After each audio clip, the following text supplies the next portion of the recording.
there it is, right there off the bow. There's a whale right there. Yeah. They're now within just yards now of the whale. They're paddling. He has not gone to picking up the harpoon yet. But they have a target. The whale's back up. Jimmy's standing up. He's up. There's the harpoon. There's the whale.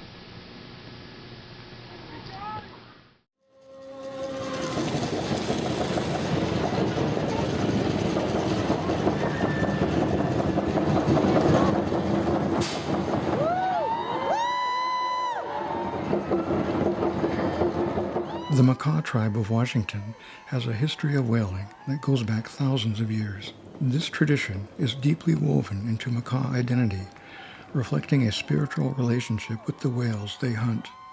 Their artwork, songs, dances, myths, religious beliefs, and especially their food are all centered around whaling. Located on the northwest corner of the Olympic Peninsula, the tribe considers the sea to be its country. While negotiating the 1855 Treaty of Niabey, Makah chief Sakawatl famously took territorial governor Isaac Stevens out on the sea in a canoe and told him, "I want the sea. That is my country." As a result, the tribe's right to whale was specifically included in the treaty. The Makah are the only tribe guaranteed this right by Congress. In the 1920s, the Makah voluntarily stopped hunting gray whales after commercial whaling ships virtually destroyed whale populations. This self-imposed abstinence from hunting reflected the respect the Makah have for the gray whales, which they consider to be their relatives. The Makah believe the spirits of whales communicate to their leaders in dreams and during hunts, sending them sacred whaling songs that reinforce the sacred connection between the two tribes. In 1995, after the eastern North Pacific gray whale was removed from the list of endangered species, the Makah requested the National Oceanic and Atmospheric Administration to issue them a waiver from the Marine Mammal Protection Act, allowing them to resume actively hunting gray whales. The tribe's first successful, fully sanctioned hunt in over 70 years occurred on May 17, 1999. Afterwards, a feast was held in which families, elders, and guests from all over the country savored a delicacy that helped heal the wounds of colonization. It is a right known as food sovereignty. The most basic definition of food sovereignty is really the right of peoples to healthy and culturally appropriate food, which is produced through ecologically sound and sustainable methods. Dr. Charlotte Cote, a member of the Shuswap Nation and a professor of American Indian Studies at the University of Washington, is the author of 2 books on indigenous whaling and food sovereignty. And so we really saw in the early 1990s the birth of the food sovereignty movement, when many people throughout the world began framing theories and ideas around global food security and insecurity around this concept of food sovereignty.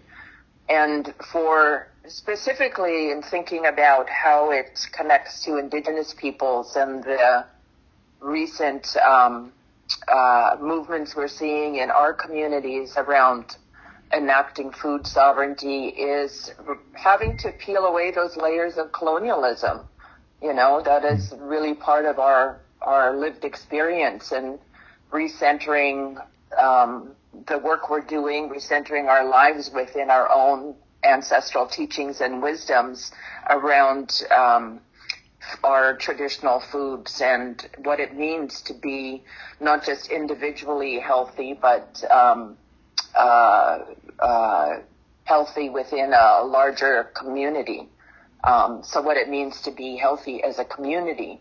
So enacting food sovereignty then is positioned within our struggles for decolonization, our struggles for self-determination, and it really is central to restoring health and wellness in our communities, and placing emphasis on our kinship ties, our relationships with the natural world, the strengthening reciprocity between humans and non-humans, and understanding how we're all connected, as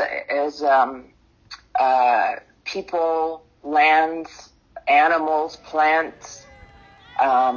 We're interconnected in this web of life that really emphasizes those relationships that our communities have been built on around gratitude and respect.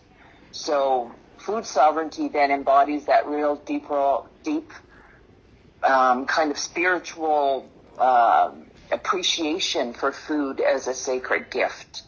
So at its most basic, it really is reinforcing the most basic for food sovereignty for us as Indigenous peoples is reinforcing those sacred relationships that we have to our world, including the plants and animals that give themselves to us as food. After the 1999 hunt, post-colonial animal rights groups such as Sea Shepherd Conservation Society successfully sued the Makah. The Ninth Circuit Court of Appeals ordered a moratorium on the tribe's whaling activities until a more extensive environmental impact study could be performed.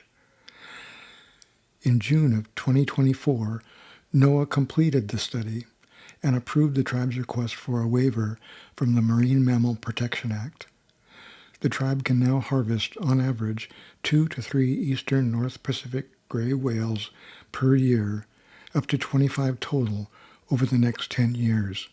According to oral tradition, the Makah believe the deity Thunderbird saved them from starvation one winter long ago by stunning a whale with its lightning spirit and then picking it up in its massive claws and delivering it to the Makah.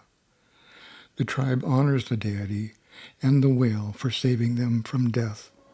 Former Makah tribal chairman and early member of the Makah whaling crew, Micah McCarty, feels opposing Makah whaling is not only racist, but also opposed to the freedom of religion our country was founded upon. We're not evangelists of our culture. You know, it's an American value to have a freedom of religion and a freedom of who we are. You know, it's an American value to understand and realize that it was the freedoms of the noble savage that helped create the virtues of American democracy. And so it's inherently un-American to be anti-Makah whaling.